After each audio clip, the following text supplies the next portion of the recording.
মরুভূমিতে শস্য গজাবে, এ কথাই ঠিক। তাই তো মাঝে মধ্যে আপনাকে বলেছি, মানুষের অর্থ সম্পদ এত বেশি হবে, একটা গাভীর দুধ খাবে একটা গ্রাম, আর একটা ডালিম খাবে একটা বংশ। অর্থ সম্পদ কত বেশি হতে পারে। আমার উম্মত দরিদ্র হবে ভয় আমি করি না। আল্লাহে, আল্লাহর কসম, লাল ফাকরা আখশা আলাইকুম, তোমরা দরিদ্র হয়ে যাবে এ ভয় আমি করি না। ওয়ালাকিন আখশা আলাইকুম আন তুফসাতা আলাইকুমুদ দুনিয়া কামা বাসাতাত মান কানা ক্বাবলাকুম। পৃথিবী তোমাদের সামনে তুলে ধরা হবে, দেখবে শুধু প্রযুক্তি আর প্রযুক্তি, টাকা টাকা।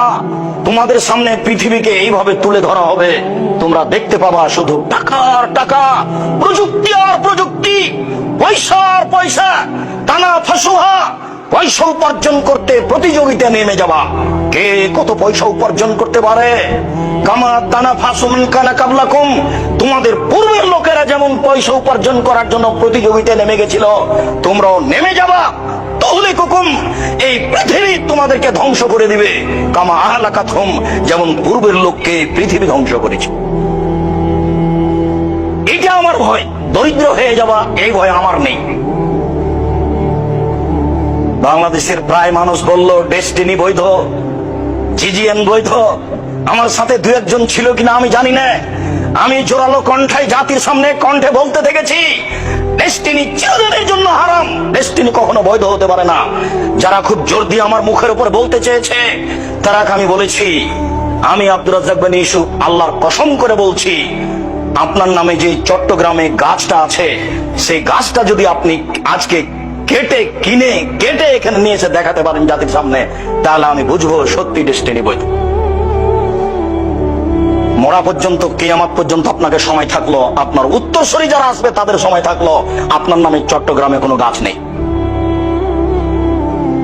এটা একটা মিথ্যার উপরে চলছে, ভুয়ার উপরে চলছে। যত ইসলামী ইন্স্যুরেন্স আছে, যত ধর্মের নামে ব্যাংক হোক, ইসলামী ইন্স্যুরেন্স হোক, এই সব বিষয়গুলিতে সঠিক জ্ঞানের অধিকারী যারা, তারা এখানে নেই। ভুয়ার উপরে, সন্ন্যের উপরে চলছে। এই কথাই আল্লাহর নবী মুহাম্মদ সাল্লাল্লাহু আলাইহি ওয়াসাল্লাম বলেন, পৃথিবীর মানুষ তোমাদের সামনে পৃথিবী এইভাবে তুলে ধরা হবে, দেখতে পাবা তোমরা পৃথিবীতে তাকালে দেখবা প্রযুক্তি আর প্রযুক্তি, টাকা আর টাকা। তোমরা এই প্রযুক্তির পিছনে পড়ে পৃথিবী উপার্জনের প্রতিযোগিতা নেমে যাবা। আল্লাহর নবী প্রতিযোগিতা শব্দ ব্যবহার করেছেন, কে কত টাকা ইনকাম করতে পারে, প্রতিযোগিতায় নেমে যাবা। পূর্বের লোক যেমন নেমেছিল, পূর্বের লোক যেমন ধ্বংস হয়ে গেছে, তোমরাও তেমন ধ্বংস হয়ে যাবা। এই ভয়ে আমি মুহাম্মদ সাল্লাল্লাহু আলাইহি ওয়াসাল্লাম করি, আল্লাহর কসম, আমার কথা এটা বুখারী মুসলিম। পয়সা উপার্জন করতে হবে বেশি, এ কথাই ঠিক।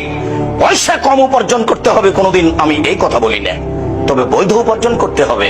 টাকা ছাড়া আপনি জাতির কোনো উপকার করতে পারবেন না। নিঃস্ব অসহায় অবস্থায়, ওই কথাটা আল্লাহ রাসূল খোলা মাঠে ঘোষণা করেছিলেন। তিনি খোলা মাঠে বলেছিলেন, 450 কিলোমিটার দূরে, 600 কিলোমিটার দূরে যেতে হবে। তাবুকের যুদ্ধে কে কি করতে পারে, কে দান করতে পারে। সেদিন ওমর রাদিয়াল্লাহু তাআলা আনহু বলেছিলেন, আজকে আবু বকর সিদ্দিককে পরাজয় করে দেব। এই কথা তিনি নিজে বলেছিলেন, আজ আমি দানে আবু বকর সিদ্দিককে পরাজয় করে দেব, আমার অর্থ সম্পদের অর্ধেক দান করব। ওমর, কি করতে চাও? ওমর বলছেন, আল্লাহর নবী, আমার অর্থ সম্পদের অর্ধেক দিয়ে দিলাম। বাড়ির জন্য কি রেখেছো? অর্ধেক রেখেছি। আবু বকর, এই কিন্তু আবু দাউদের সহিহ হাদিস, আবু বকর তুমি কি করেছো? তখন আবু বকর সিদ্দিক রাদিয়াল্লাহু তাআলা বলছেন, আল্লাহর কসম, আল্লাহর নবী, আপনাকে আল্লাহকে বাড়িতে রেখে যা আছে সবই দিয়ে দিলাম, 10 টাকাও হবে না, ভ্যান ভাড়াও হবে না। কিন্তু তিনি যা বলেছেন, কিয়ামত পর্যন্ত তার কথাকে ডিঙ্গিয়ে কেউ যেতে পারবে না। তখন ওমর বললেন, আজ যখন পরাজয় হয়ে গেলাম, জীবনে কোনোদিন আবু বকর সিদ্দিককে দান করে আর পরাজয় করতে পারবো না। যা টাকা ছিল তাতে হয়তো আবু বকর সিদ্দিকের টাকার চেয়ে উমরের টাকা 10 গুণ বেশি হতে পারে, কিন্তু ভাষা যেটা আবু বকর সিদ্দিকের ছিল, এই ভাষাকে ডিঙ্গিয়ে পৃথিবীর কেউ যেতে পারবে না। আবু বকর সিদ্দিক রাদিয়াল্লাহু তাআলার ভাষাটা ছিল, আপনাকে আর আল্লাহকে বাড়িতে ঘিরে সব দিয়ে দিলাম। তখন আল্লাহ নবী বলছেন, উসমান তুমি কি করছো? তখন উসমান রাদিয়াল্লাহু তাআলা বলছেন, এবার টাকা। উসমান রাদিয়াল্লাহু তাআলা বলছেন, আল্লাহর নবী, যত মানুষ তাবুকের যুদ্ধে যাবে, সমস্ত মানুষের অর্ধেকের যাতায়াত খরচ, খাওয়া খরচ আমি দেব। এর নাম টাকা। আপনি ভাবতে পারবেন না, এদেশের সরকারকে যদি এখন বলা হয় রাজি হবে না। 30,000 মানুষ ছিল, 15,000 মানুষকে 15,000 উট দিবেন, যাতায়াত খাওয়া খরচ দিবেন 3 মাসের। তার নাম টাকা। উসমান ধনী ছিল, আমি টাকা পয়সা ইনকাম করতে বলছি, কিন্তু মোহাম্মদ সাল্লাল্লাহু আলাইহি সাল্লাম যেটা ভয় করছেন আমাদের উপরে, সেটা হচ্ছে আমরা বিবেচনা ছাড়াই পয়সা উপার্জন করব, তখন পয়সা আমাদেরকে ধ্বংস করে দেবে, এটাই তার ভয়।